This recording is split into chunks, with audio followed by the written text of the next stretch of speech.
Shalini TV வந்து எனக்கு ஒரு பெரிய ஹாப்பினஸ் எப்போ குடுத்துச்சுன்னா, எங்க ஊர்ல சேனல் வரும். எங்க ஊரு கரூர் பக்கத்துல ஒரு சேனல் ஒரு ஊரு. அந்த ஊருக்கு ஒரு சேனல் வருது, ஒரு ஷோ நான் பண்றேன்னாலுமே ஊருக்கு தெரிஞ்சிரும் ஏதோ ஒண்ணு பண்றான்னு. ஓகே.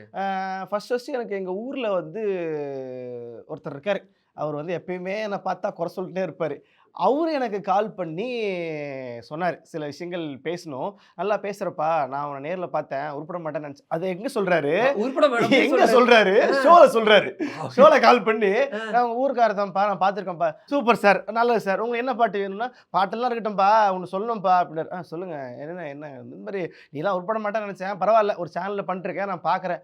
ரொம்ப கேஷுவலா அடிச்சாரு. கேஷுவலா. எனக்கு அது சிரிக்கிறதா? அது எப்படி ரியாக்ட் பண்றதுன்னு தெரியல. உருப்பட மாட்டேன்னாங்க. சரி okay. Thank you sir, thank you. அந்த பாட்டு ஏதாவது போடுங்க அப்படின்ன உடனே அவன் போடுறான். "ஏன் பிறந்தாய் மகனேன்னு" ஒரு பாட்டு போடுறான். அங்க இருக்கிற இன்ஜினியர்.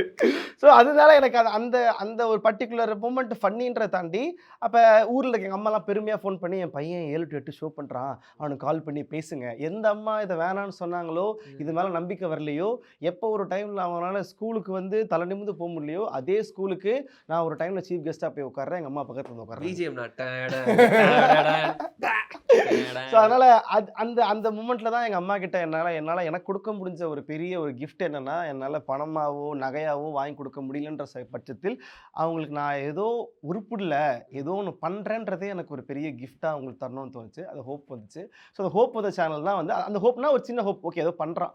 அது அப்படியே போய் போய் ஒரு 150 சேனல் கிட்ட நீங்க சொன்ன மாரி அப்படியே ஒர்க் பண்ண ஆரம்பிச்சது. காசுக்காக ஒர்க் பண்ண மாட்டோம். புடிச்ச வேலை, டெய்லி வேலைக்கு போயிடணும், டெய்லி ஒரு சேனல்ல ஒர்க் பண்ணணும் அப்படின்ற ஒரு இது. பர்ட்டிகுலர் விஜய் டிவிக்கு அப்புறம் எல்லாத்தையும் கிராப் பண்ணி, எல்லாத்தையும் ஹைட் பண்ணி, எல்லாத்தையும் ஒரு ஃப்ரீஸ் பண்ணி, லிட்டரலி விஜய் டிவியே என் லைஃப்ல நடந்த முக்கியமான எல்லா பெரிய பெரிய மூமெண்ட்டுமே எனக்கு என் காடா குடுத்த ஒரு மேஜிக் தான்.